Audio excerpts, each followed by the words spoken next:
Before we dive into today's story, if this is your first time watching one of our videos, we'd love for you to hit that subscribe button. Your support means the world to us and helps us bring you even more powerful stories. Stick with us till the very end. And if this story moves you, share your thoughts in the comments and send it to a friend who needs to hear it. Now, let's begin. Noah Blake stood at the edge of the reception hall, jaw tight, champagne glass cold in his hand. The room glittered under a chandelier that caught every drop of light and turned it sharp. He had held his silence all evening, but when Victor Langston, father of the groom, raised his glass, the air shifted. "I just hope," Victor said, his voice smooth but carrying, "that this marriage finally brings stability to this family." God knows she didn't learn that from her brother. The laughter that followed was scattered and nervous, the kind that tries to escape tension but only deepens it. Noah didn't move, didn't even blink. His sister, Mia, froze where she sat beside her new husband, Daniel. Her perfect wedding smile faltered. Her eyes slid to Noah's, an unspoken apology trembling there. Noah set his glass down deliberately. He rose, slow and controlled, letting the silence stretch long enough for every guest to notice. "Do you even know who I am?" His voice was calm, almost quiet, but it cut through the music and chatter like glass breaking. Victor's smirk slipped. The entire hall seemed to hold its breath.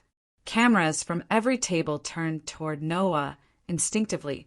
Mia's fingers clenched the lace of her dress.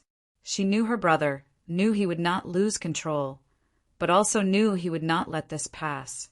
Noah's mind was already far from the polished ballroom. He thought back to when Mia was 6 years old and their mother overdosed in the next room. He had been 16. A lanky boy suddenly turned into a guardian. He lied to social workers, forged signatures, packed school lunches, and held back tears when Mia asked where Mom had gone. She grew up thinking he was unshakable. He let her believe it. "I kept her world safe," Noah said now, his voice firm. "I worked nights. I skipped college. She got ballet lessons, braces, birthdays. She got to be soft because I learned how to be hard." His eyes swept the guests, then returned to Victor. "People like you," he said, "have never done anything quietly." The first time Noah met Victor was at the Langston estate 6 months ago. Glass walls, gated drive, private vineyard that smelled of old money. Victor had sized him up like a stray that wandered onto polished marble. "What do you do exactly?" Victor had asked, not curious, just measuring. "I own a few companies," Noah had answered simply. Victor had given a thin smile. "Ah, a self-starter. That explains the shoes." They had been Italian leather. Noah said nothing then, but he didn't forget. The second time they met, Mia had been crying on Noah's couch, mascara streaking her face. "He said, 'I'm not wedding material,'" Mia whispered, voice breaking. "He told Daniel that letting you walk me down the aisle would make us look low." Noah had sat there for a long minute, letting the weight settle in his chest. Then Mia had added, "I told him I wouldn't get married unless you gave me away." Noah had nodded once, slow and sharp. "Then we'll give them a wedding they'll never forget," he said. Noah kept his promise. From that night on, he watched Victor Langston the way a hawk watches a snake. He studied him, not with anger but with precision. Victor's empire looked solid from the outside. Magazine features, charity galas, ribbon cuttings, but Noah saw the cracks immediately. The suppliers Victor relied on were stretched thin. His public company bloated with risky ventures, his offshore accounts just a little too exposed. Noah began quietly buying into 3 of those suppliers, one by one, never tipping his hand. Weeks later, there were accidental delays in shipments, minor PR headaches, and whispers on financial blogs about production problems. Stockholders flinched. A 7% dip in stock price might seem small to most people, but to Victor it was blood in the water. "Coincidence," Victor muttered when a colleague mentioned it at lunch. But Noah knew better. He was just getting started. While the disruptions took root, Noah widened the net. He dug through campaign finance records, traced shell company donations, and found what he was looking for. Money rerouted through 3 different firms and landing in the pocket of a senator's PAC. It wasn't illegal at first glance, but the timing lined up too perfectly with the zoning approval Victor's company had needed for a lucrative land deal. Noah printed every document and slid them across the table one afternoon to Sarah Quinn, an investigative journalist, an old friend. "This is enough for a series," she said, eyes lighting up. "I'll need a couple of weeks, but when it hits, it'll hit hard." Noah only nodded. He didn't want the spotlight. He just wanted Victor to feel the ground shift under his feet the way Mia had felt when he told her she wasn't good enough. By the time the wedding day came, Noah had turned into a man carved from ice. He smiled during photos, hugged relatives, and made toasts like any proud brother. But when he looked across the room and saw Victor's easy confidence, his polished grin, his expensive cufflinks flashing under the chandelier, Noah felt that quiet, cold satisfaction that only comes when you know the ending before everyone else. Mia stayed close to him during the reception. "You're sure about this?" she whispered at one point, her hand clutching his sleeve. Noah looked at her and saw the girl who used to fall asleep on his chest while he balanced homework and a night shift. "I've never been more sure of anything," he replied softly. And then came Victor's speech. It was everything Noah expected. Public, smug, rehearsed. The man loved an audience. He talked about family legacy, about how Daniel was stepping into responsibility, about how marriage was about learning restraint and discipline. And then came the knife. God knows she didn't learn that from her brother. The scattered laughter followed, uneasy and hollow. Mia's face went still. Daniel shifted beside her, caught between loyalty and fear. That was when Noah rose, calm and deliberate, and asked the question that cut through the night. "Do you even know who I am?" The silence that fell was heavy, electric. People turned in their seats. Phones stopped recording mid-toast.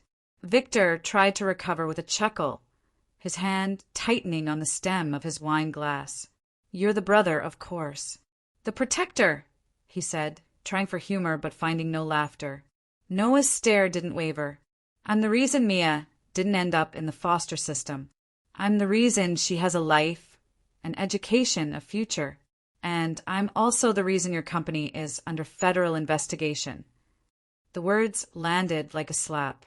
Victor's phone buzzed in his pocket at that exact moment, right on cue. "Check it," Noah said softly. Victor hesitated, then glanced down. His smirk vanished. The headline was already trending. Sarah Quinn's article had gone live 2 minutes earlier. A full exposé detailing money laundering, insider trading, campaign funneling, and photographs of Victor with men he shouldn't have been seen with.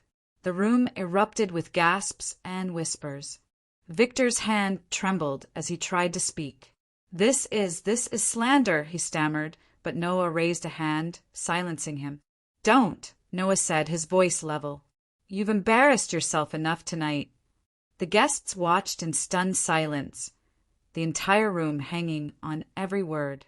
Noah turned to Mia, offered her his arm. For a moment, the little sister who used to cry into his pillow was standing before him, eyes brimming but steady. She placed her hand on his arm without hesitation. Together, they walked down the center aisle of the reception hall, but no music played this time. The only sound was the shuffle of their steps on the polished floor and the collective hush of nearly 150 wedding guests. The fallout came fast, just as Noah knew it would. By morning, Langston Holdings had issued a brief statement about internal investigations. By noon, Victor's name was trending on every news platform, his face plastered across financial news tickers. By evening, his board of directors had called an emergency meeting, and 3 subpoenas had been served to his legal team.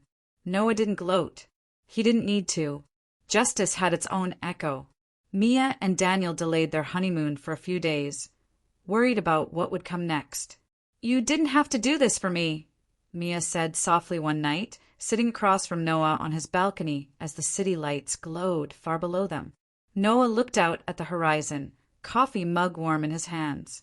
"I didn't do it for you," he said quietly. I did it for the kid who gave you everything and was still told he wasn't enough. Mia's eyes softened. For a moment, she saw the boy he used to be, the one who had stood between her and the world every single time. Thank you, she whispered. Noah only nodded, the night breeze tugging gently at his shirt. He didn't need her thanks. This was never about applause. Later, when he was alone, Noah leaned back in his chair and let the quiet settle around him. The city pulsed in the distance, alive and unbothered. Somewhere, Victor Langston was sitting in a lawyer's office, watching the empire he had built begin to crack. Somewhere, people were arguing about whether this was revenge or justice. Noah didn't care. Let them call it revenge, he murmured into the dark. I call it balance. For the first time in months, his shoulders eased, and when he finally closed his eyes, sleep came easily. The world would keep moving. The predators would just wear different suits tomorrow. But tonight, Noah slept fine. 2 days later, Mia and Daniel finally left for their honeymoon. They stood in the airport lounge, luggage by their side, hesitant. You're sure you'll be okay? Mia asked for the 4th time. Noah smiled faintly. Go, he said. You deserve this. Don't let him steal another minute from you. Daniel extended a hand, his grip firm but his eyes grateful. Whatever I thought of you before, I was wrong, he said quietly. You're the reason Mia got to the altar smiling. Noah nodded once. He didn't need Daniel's approval, but he appreciated it. Watching them walk toward their gate felt like the end of a chapter he had been writing for years. The headlines kept coming while they were gone. Victor Langston was called to testify before a financial ethics committee. His company's stock plummeted another 12% in a single day. Shareholders started filing lawsuits, and 3 members of his board resigned. Photos of him leaving his office with his tie undone and jaw clenched went viral, captioned with words like fall from grace and power no more. Noah read none of the articles in full. He only skimmed the headlines while drinking his morning coffee. His apartment felt quieter now, lighter somehow. It wasn't triumph he felt, just release. One evening, Noah was stopped in a grocery store by one of the wedding guests, a distant cousin who had been there for the confrontation. You were brave, she told him softly. Most people would have let it slide, kept the peace. Noah smiled, shaking his head. Keeping the peace is what people like him count on, he replied. Silence is their favorite tool. The cousin nodded, slowly, thoughtful. You scared him, she added with a little laugh. For the first time, I think he realized he wasn't untouchable. When Mia returned from Italy, she came straight to Noah's apartment before even unpacking. She stood in his doorway with a box in her hands. I got you something, she said, stepping inside. Inside the box was a silver cufflink, simple and understated, engraved with the words for the protector. Noah turned it over in his fingers, feeling its weight. You didn't have to, he said softly. Mia smiled. Neither did you, she replied. But you did. And now I can breathe without wondering if someone is judging where I came from. Noah's throat tightened, but he only nodded, tucking the cufflink into his pocket. Victor Langston's trial became national news within a month. There were broadcasts, panel discussions, endless think pieces about corruption and power. Noah stayed out of it all. He didn't speak to reporters. He didn't gloat online. He simply kept working, kept building his companies, kept showing up for Mia whenever she called. There were days when he caught himself thinking about the look on Victor's face that night, the split second when control slipped through his fingers, and Noah would feel that quiet satisfaction all over again. It wasn't joy. It was something heavier, like justice served cold. Months passed, and the world found a new scandal to chew on, but the Langston name was never restored to what it had been. Victor sold the estate, quietly moved to another city, and faded from the headlines. At the next family gathering, people spoke Noah's name with a kind of reverence, some with caution. He didn't care for either. I'm not the villain, and I'm not the hero, he said to Mia one night over dinner. I just refuse to let anyone write the story of this family except us. Mia reached across the table and squeezed his hand. Then keep writing, she said softly. On a cool spring night, Noah found himself once again on his balcony. City lights glowing like constellations below him. The cufflink sat on the table beside his coffee, catching the moonlight. For a long time, he thought about everything that had led to this point. The 16-year-old boy who became a parent overnight. The man who learned that power didn't have to roar to be heard. The brother who refused to bow. Somewhere far away, Victor Langston might still be raging, still plotting, still trying to rebuild. But that wasn't Noah's concern anymore. He tipped his head back, breathing in the night air. Balance, he murmured to himself.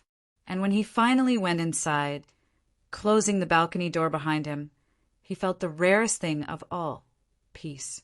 Weeks later, Noah received an unmarked envelope at his office. Inside was a single sheet of paper. Victor Langston's handwriting, sharp and angry, but strangely measured. "You didn't just ruin me," it read. "You ruined everything my father built. One day, you'll understand what that kind of loss feels like." Noah read it twice, then folded it neatly and slid it into a drawer. When Mia stopped by later, she found him sitting at his desk, staring out the window. "Bad news?" she asked. Noah shook his head. "Just a man trying to convince himself he was the victim," he said quietly. "The truth is he ruined himself. I just turned the lights on so everyone else could see." A few months after that, Mia hosted a small dinner for close family and friends. It wasn't a grand affair, just a warm, glowing evening in her new home, laughter mixing with the smell of roasted herbs and soft music playing from the corner. As Noah stood on the porch watching Mia and Daniel tease each other in the kitchen, he felt something settle inside him. For years, he had been both brother and father, shield and provider, never letting himself breathe too deeply in case the world fell apart again. But tonight, as he watched Mia laugh, freely, without fear or shame, he realized he had finally done what he set out to do. He had given her a life that no one could take away. Later that night, after everyone had gone home, Noah lingered on the porch with Daniel. "You know," Daniel said after a moment, "when Mia told me you were walking her down the aisle, I didn't understand what that meant to her. I do now." Noah gave a small, tired smile. "She deserved that moment," he said. "She deserved a ceremony that wasn't just about flowers and cake. It was about the truth." Daniel nodded, his expression solemn. "You made sure everyone saw her worth. I'll spend the rest of my life making sure she never forgets it." Noah didn't reply, but his chest felt a little lighter. The next morning, Noah found himself back on the balcony, the city alive beneath him. The first rays of sunlight caught the silver cufflink Mia had given him, glinting like a promise. He thought of all the nights he'd worked until dawn, all the fights he'd swallowed, all the sacrifices that had led to this quiet morning. The world still had men like Victor Langston, men who thought money could buy the ground they stood on. But Noah had learned something those men never could, that the truest power was in staying steady, staying patient, staying the course. "This is what balance feels like," he murmured, sipping his coffee. For the first time in his life, Noah didn't feel like he was waiting for the next storm. He just let the sun rise, and he let himself enjoy it. Like and subscribe to my channel for more contents like this, and let us know where you are watching from under the comment section.